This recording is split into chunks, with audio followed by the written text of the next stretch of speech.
बड़ा अपडेट मिल रहा है जम्मू कश्मीर से, जहां पर बीजेपी ने उम्मीदवारों की लिस्ट वापस ले ली है। फिर से बीजेपी ये लिस्ट जारी करने वाली है। थोड़ी ही देर बाद ये लिस्ट जारी हो सकती है, क्योंकि अभी कुछ मिनट पहले ही खबर सामने आई थी कि 44 उम्मीदवारों की जो पहली सूची है वो जारी कर दी है बीजेपी ने। और अब जो खबर आ रही है कि ये जो लिस्ट है वो वापस ले ली है। फिर से बीजेपी नई लिस्ट अब जारी करेगी। अमित शाह से एलजी मनोज सिन्हा मिल रहे हैं, जो जानकारी है, और उसके बाद में नई लिस्ट जारी की जाएगी। इस वक्त की बड़ी खबर, ताजा अपडेट, फिर से बीजेपी नई लिस्ट जारी करेगी। अमित शाह से एलजी मनोज सिन्हा मिल रहे हैं। 44 उम्मीदवारों को लेकर सूची थोड़ी देर पहले सामने आई थी, और अब जो ताजा अपडेट है वो ये कि बीजेपी ने ये सूची ले ली है वापस। मेरे सीनियर कुलीग अजय चांडियाल मेरे साथ में जुड़ गए हैं ज्यादा अपडेट के साथ। अजय, थोड़ी देर पहले आप कह रहे थे जो 44 उम्मीदवारों की सूची है इसमें फेरबदल संभव है, जो तय है होगा। क्या उसी फेरबदल के चलते अभी लिस्ट वापस ली है?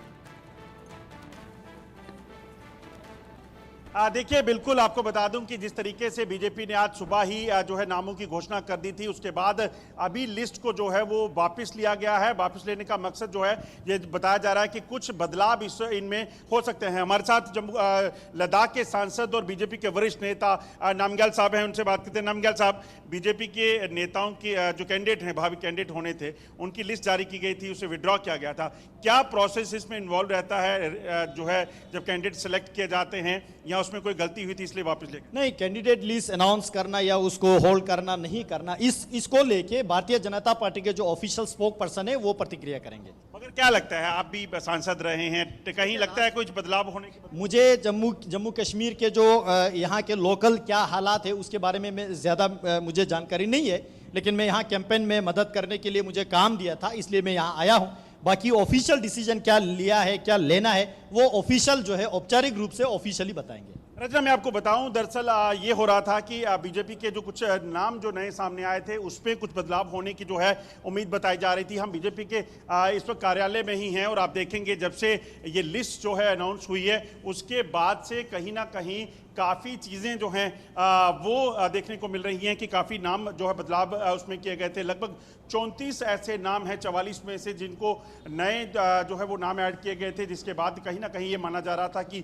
उनमें नाराज़गी की जो है वो वजह बन सकती है कि पुराने सभी नाम, जिसमें कई deputy chief minister, 2 deputy chief minister, speaker, कई मंत्री जो हैं उनके नाम शामिल थे, उनको हटाकर नए चेहरे को जो है वो उनको मौका देने की बात आई थी। और उसी के बाद जो है अचानक से बीजेपी की लिस्ट जो है वो पहले साझा की गई और अब उसे जो है वापस विड्रॉ किया गया है। जो सूत्र बता रहे हैं इसमें कुछ बड़े बदलाव जो हैं वो देखे जा सकते हैं, और उसके बाद बीजेपी की ये जो लिस्ट है एक बार फिर से वापस आ सकती है। आपको बता दूं कि इसमें अगर आप देखें तो निमल सिंह, जो कि पूर्व डिप्टी सीएम रह चुके हैं, उनका नाम नहीं था, इसके अलावा उनका टिकट कट गया था। कविंदर गुप्ता, जो कि डिप्टी चीफ मिनिस्टर रह चुके हैं, स्पीकर रह चुके हैं, उनका नाम जो है वो कट गया था। इसके अलावा बाली भगत, जो कि एक बड़ा चेहरा बीजेपी में माने जाते थे, उनका टिकट काट दिया गया था।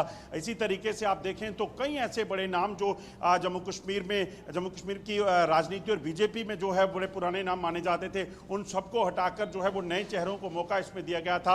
अब ये माना जा रहा है कि शायद इसमें कुछ नाराजगी के चलते जो है इस लिस्ट को वापस लिया गया हो, मगर कुछ समय बाद जो है वो चीज़ें साफ हो जाएंगी, और कहीं ना कहीं कौन जो है नाम बदलते हैं, कौन कौन से नाम बदलते हैं, उनको देखा जाएगा। दरअसल एक चीज़ और देखी जा रही है कि पिछले डिलिमिटेशन के दौरान जो है जब सीटों का जो डिलिमिटेशन हुआ है, कई ऐसी रिजर्व सीट थी जिनको बदल दिया गया, जैसे कि पहले खोड़ एक रिजर्व सीट हुआ करती थी, मगर उसे बदलकर अब अखनूर जो है वो रिजर्व सीट हो गई डिलिमिटेशन के बाद। इसलिए जो खोड़ से प्रत्याशी थे उनको दूसरी जगह अगर वो टिकट मांगेंगे तो उनको देना मुश्किल है। सुखनंदन चौधरी एक बड़ा जो है ग्राउंड लेवल के नेता माने जाते हैं, मंत्री रह चुके हैं, उनका टिकट कट गया था। कांग्रेस नेशनल कॉन्फ्रेंस से जो नेता बाहर से बीजेपी में शामिल हुए थे पिछले कुछ समय में, उनको जो है टिकट मिला है, जिसमें श्याम लाल शर्मा, जिनको जो कि पहले अखनूर से जो है वो कांग्रेस के टिकट पर जीते थे, और उसके बाद बीजेपी में जब 2014 में चुनाव उन्होंने बीजेपी के खिलाफ लड़ा तो वो हार गए। उन्होंने बीजेपी को ज्वाइन किया तो उनको अब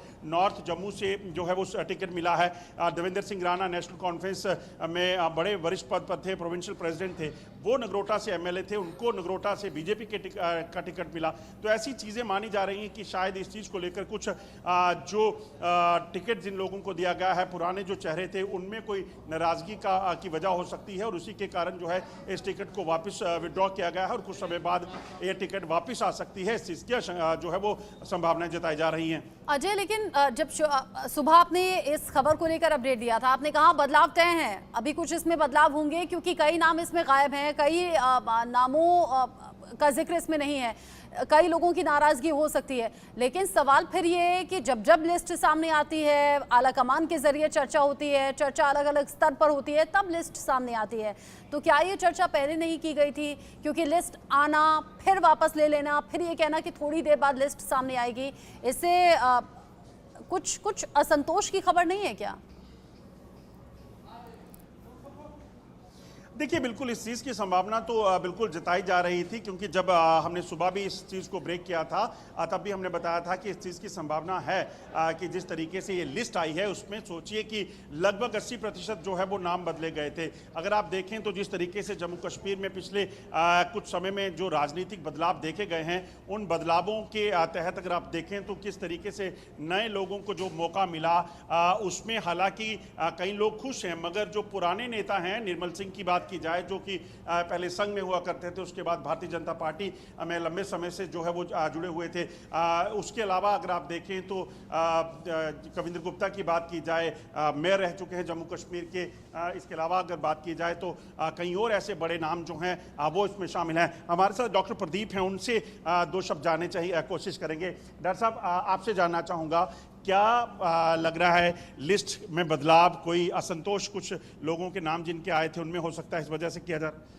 देखिए, बीजेपी जो है वो डेमोक्रेटिक पार्टी है, इंटरनल और एक्सटर्नल दोनों तरीके की डेमोक्रेसी अपनाती है और डेमोक्रेसी की यही खूबसूरती है कि हमें जहां पर लगे हम अपने जो है डिसीजन को और बेहतर बनाने के लिए काम करते हैं। भारतीय जनता पार्टी ने जम्मू कश्मीर में एक मजबूत पीस, प्रोग्रेस और प्रॉस्पेरिटी वाली सरकार देनी है और उसके लिए हम हर संभव प्रयास करेंगे। कब तक जो नई लिस्ट है वो आ जाएगी, क्योंकि कल आखिरी दिन है नॉमिनेशन भरने का, तो कब तक उम्मीद है और कितने बदलाव इसमें देखे जा सकते हैं? क्योंकि बड़े बड़े नाम जो हैं उनके टिकट कट गए हैं, चाहे वो निर्मल सिंह थे, कविंद्र गुप्ता थे। देखिए, जितने इंतजार में आप हैं उतने ही इंतजार में मैं हूं, लेकिन विश्वास रखिए भारतीय जनता पार्टी राष्ट्र की यूनिटी, अखंडता और उसको पूरा डेवलपमेंट के लिए, जम्मू कश्मीर के डेवलपमेंट के लिए प्रयासरत है, उसी के लिए सारे डिसीजन होंगे। तो कहीं ना कहीं आप सुन सकते हैं जिस तरीके से लगातार आपको बताऊं कि जो इस वक्त जो चर्चाएं चल रही हैं, जो सूत्र बता रहे हैं कि पुराने ऐसे कई लोग, जिसमें श्याम चौधरी जो कि मंत्री रह चुके हैं, आरएसपुरा से वो सुचेतगढ़ से जो वो विधायक थे, 2 बार वो जीते, उसके बाद मंत्री रहे, मगर उसके बाद अब इस चीज़ की जब खबर आई कि कहीं ना कहीं असंतोष के चलते उनमें भी नाराजगी है, निर्मल सिंह है, कविंद्र गुप्ता हैं, भाली भगत जो है एक बड़ा नाम है, सुखनंदन चौधरी का नाम है, ऐसे कई बड़े नाम हैं जो इस लिस्ट से जो है वो जिन्होंने असंतोष जताया था, उसके बाद जो है माना ये जा रहा है कि उनके यानी वो असंतोष बढ़े नहीं, इसीलिए वक्त रहते फैसला हो गया और अब कह रहे हैं नई लिस्ट बहुत जल्द ही जारी हो गया। जो नजर आप बनाए रखिएगा, नई लिस्ट कब तक आती है, कौन कौन नाम इसमें फिर होता है, कैसे इस असंतोष को शांत करने की कोशिश होती है, जो भी अपडेट होगा आके आपके जरिए दर्शकों तक पहुंचाएंगे। अभी के लिए आपका शुक्रिया।